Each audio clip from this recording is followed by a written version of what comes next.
My name is Sarah.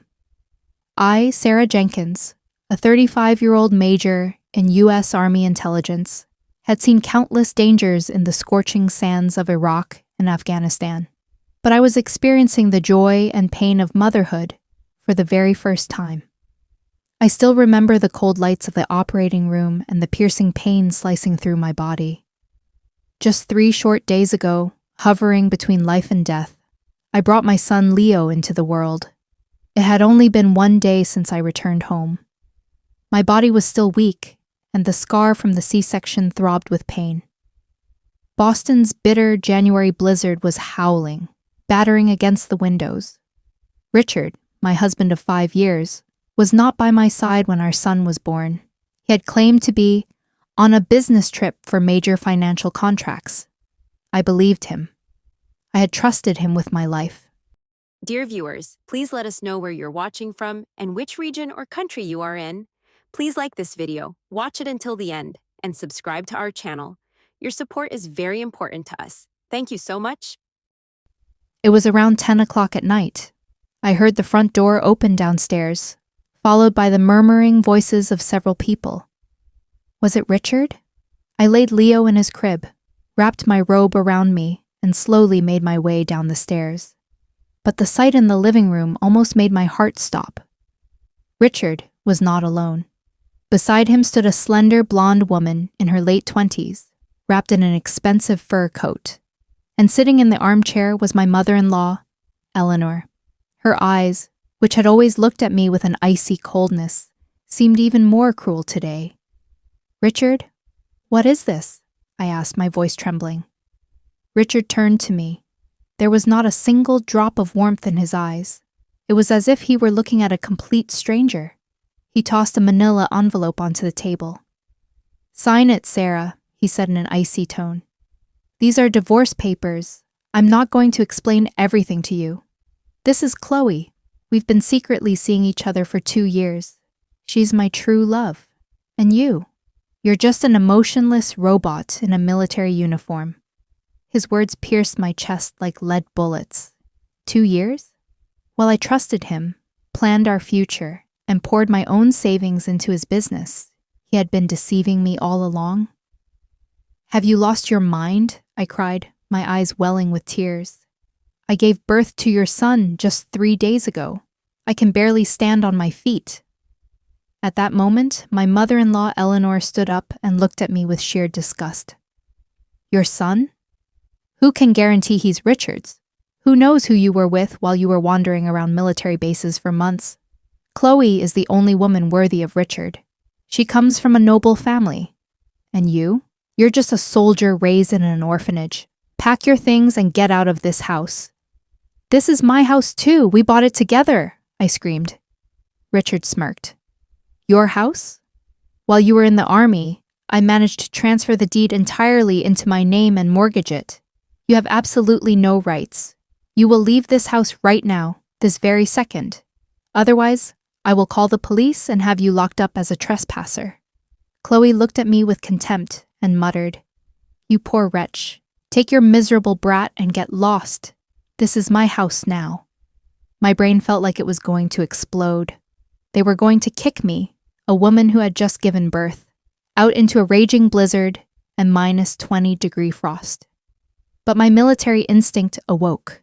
To panic meant death. I took a deep breath and wiped away my tears. "Fine," I said, gritting my teeth. "But remember this, Richard. In the army, I learned how to destroy the enemy. You have just signed your own death warrant." I went upstairs and bundled Leo in thick swaddling clothes. I put on my old military jacket and pressed my baby tightly to my chest. Packing only my most essential items into one suitcase, I walked out the door. The freezing wind bit my face and snatched my breath away. It was a dark, bitter night. I had a dead phone and a mere $20 in my pocket. The warm glow of the house was left behind. I trudged through knee-deep snow toward the highway. To keep my baby from crying, I tucked him inside my jacket and softly hummed a lullaby. Suddenly, through the thick blizzard, 2 headlights appeared, speeding directly toward me. The car wasn't stopping. It hurtled straight at me. The vehicle screeched to a halt just millimeters away from hitting me. The tires kicked up a flurry of snow, and the door of a large black SUV swung open. A tall, broad-shouldered man jumped out.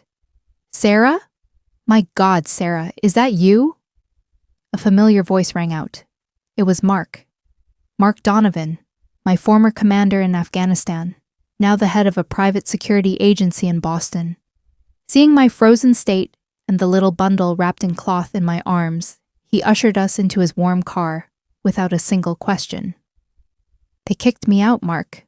Richard, he took everything," I chattered, shivering uncontrollably. Mark cranked the car's heater up to the maximum and handed me his warm thermos. "Easy, soldier. You aren't alone anymore."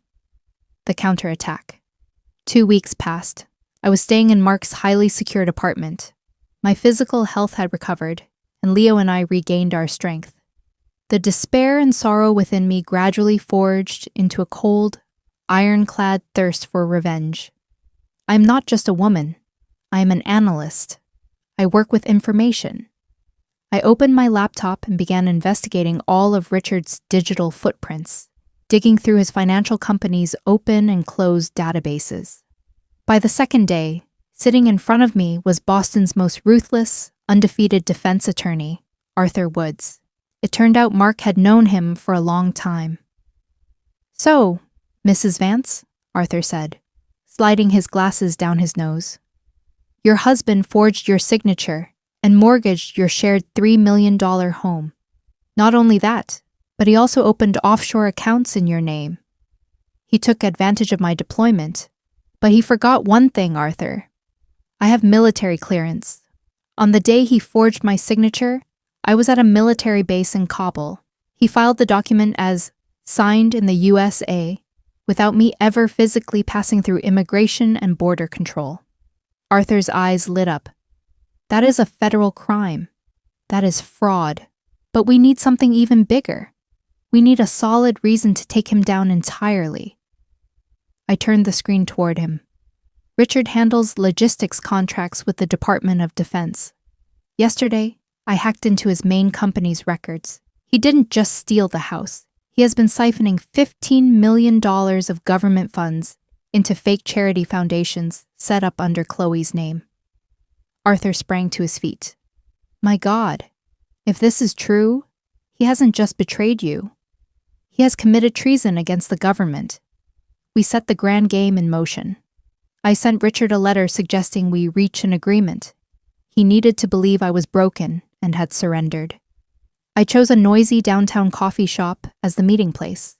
When I entered the coffee shop, Richard was sitting there haughtily in an expensive suit. I sat across from him. "It's good you came to your senses, Sarah," he said, lighting a cigarette. "I will rent a small apartment for you, but I'm taking the boy.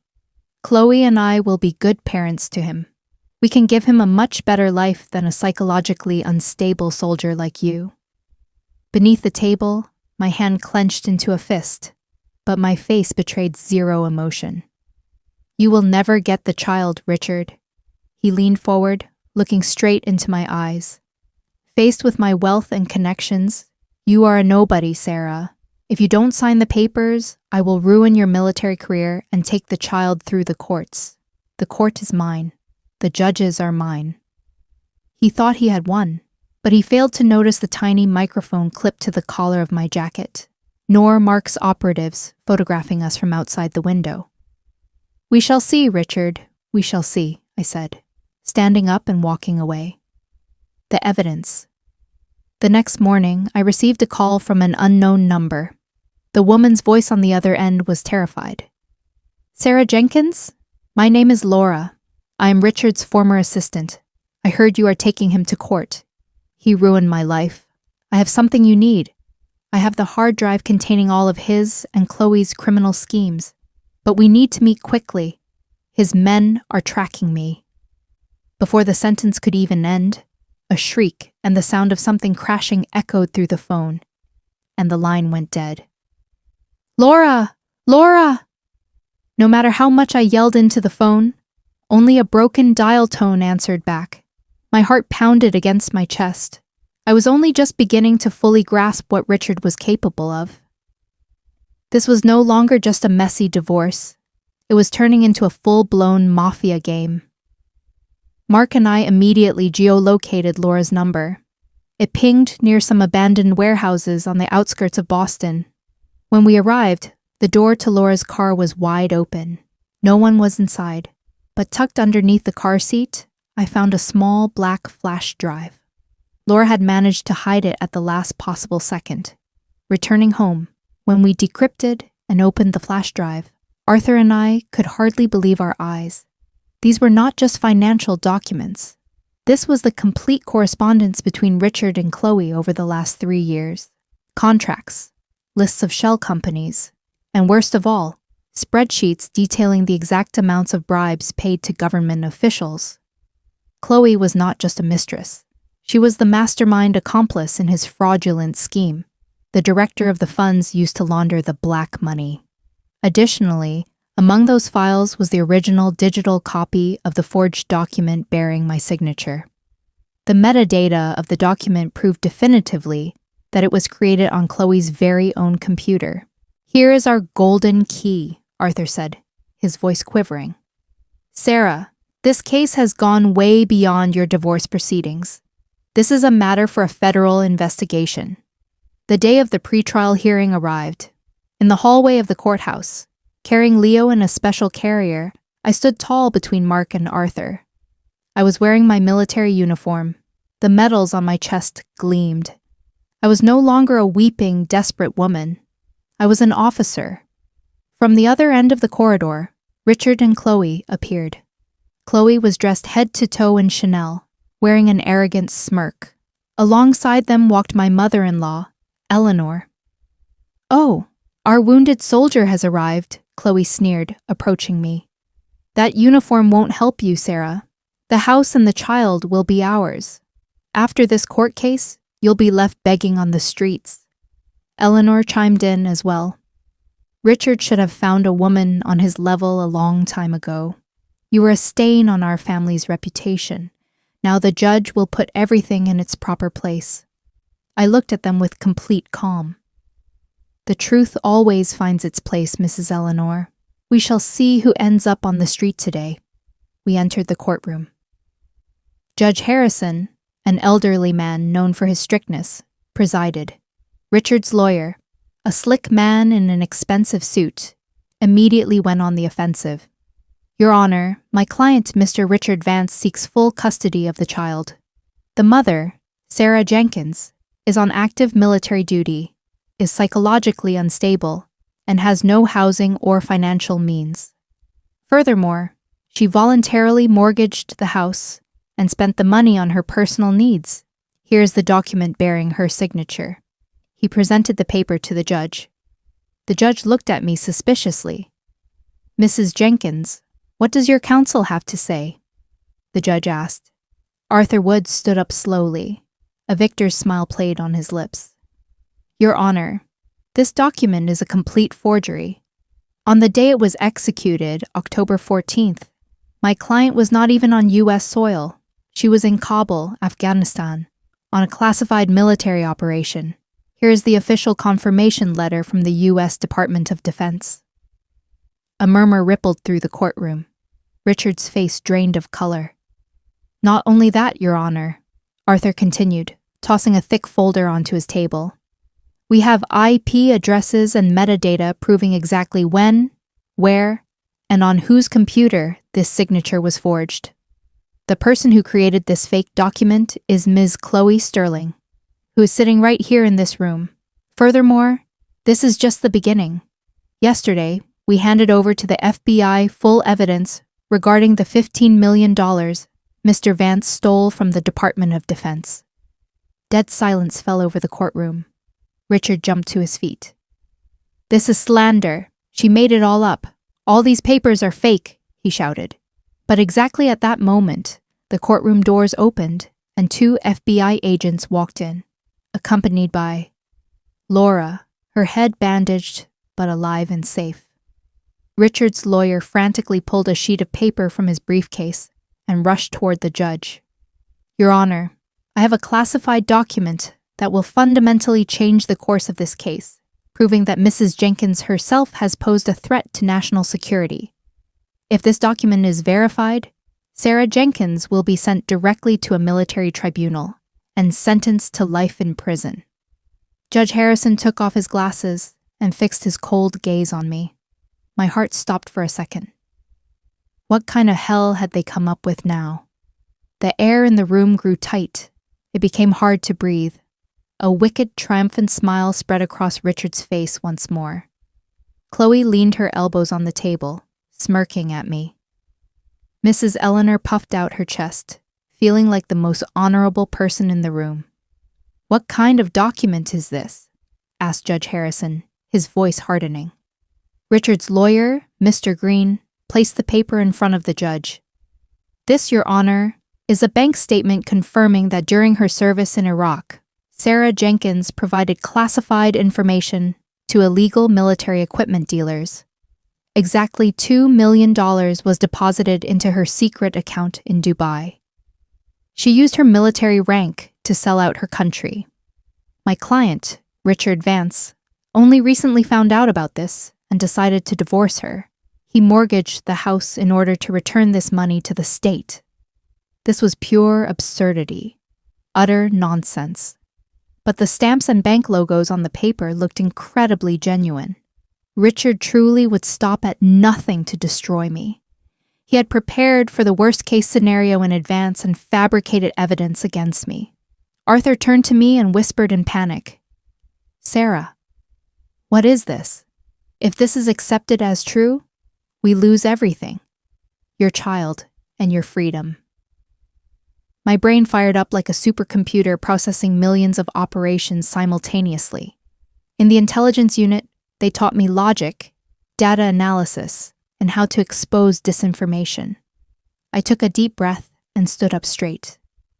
"Your Honor, with permission, may I see that document?" I said in a calm, steady voice. The judge nodded. The clerk brought me a copy of the paper. I studied it carefully for a few seconds. My eyes immediately caught a small, but extremely critical error. I smiled inwardly.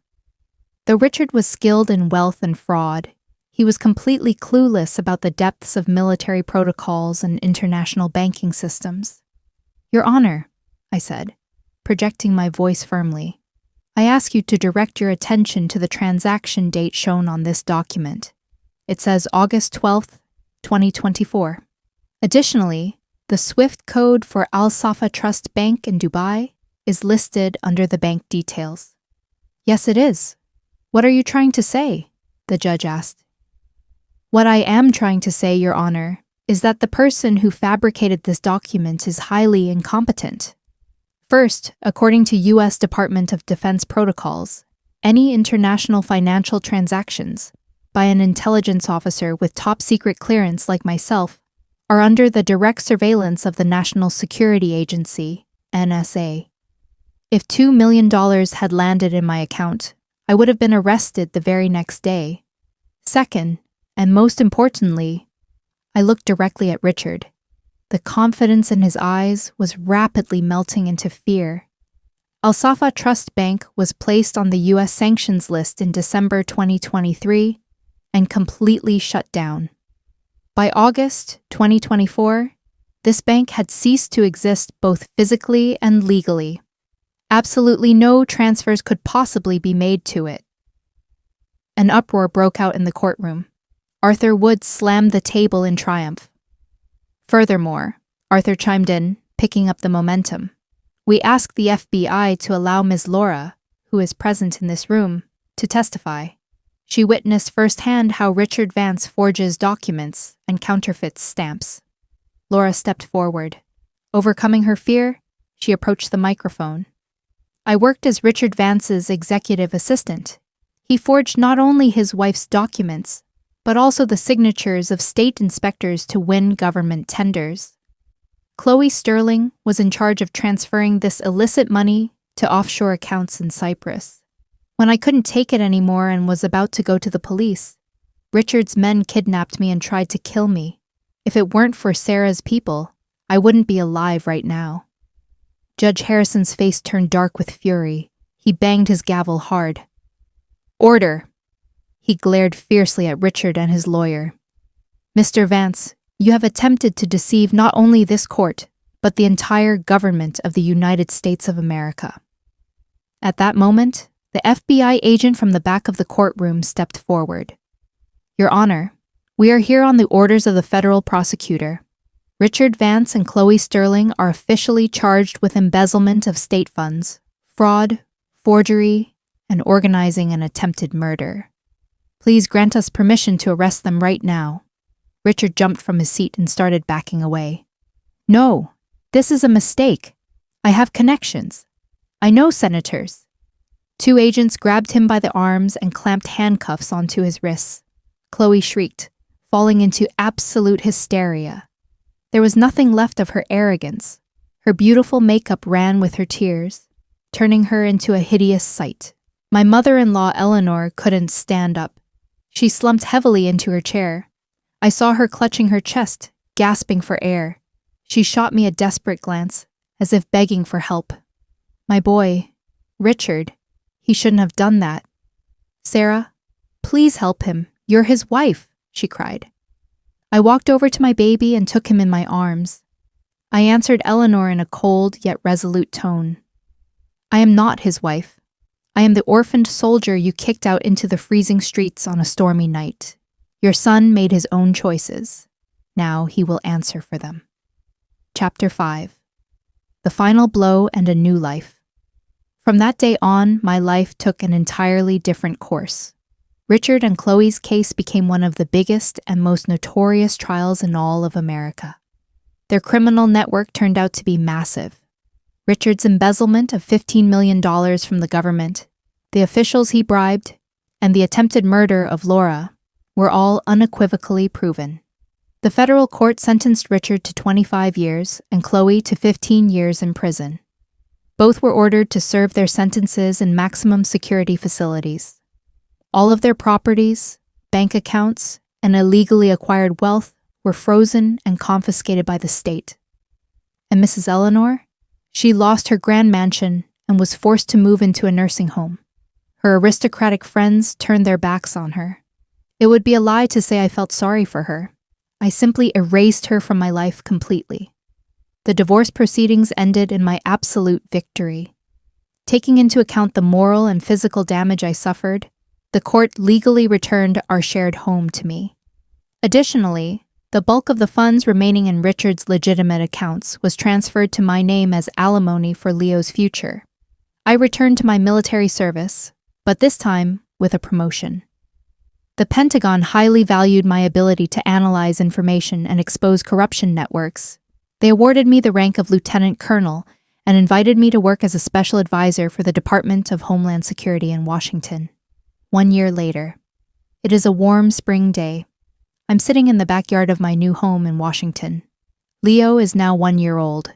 He is taking his first independent steps on the lawn, chasing after butterflies. Mark is sitting next to me. He is the man who extended a helping hand during my darkest times, proving to be a true friend and partner. I can feel warm feelings, something far greater than friendship, beginning to blossom between us. I took a cup of coffee in my hand and looked up at the blue sky. The people who once tried to break me and leave me for dead on a stormy night are now behind bars. And I, from a desperate woman, have become the fierce protector of my own life and my child, a strong officer and a happy mother. Life taught me its harshest lesson. If you are pushed into the darkness, you must learn to burn like a star within that very darkness. I did not break, and I never will. This is not the end of my story. It was merely the beginning of my new life. Thank you for watching. Please like the video, subscribe to the channel, and leave a comment. We would love to know what you think.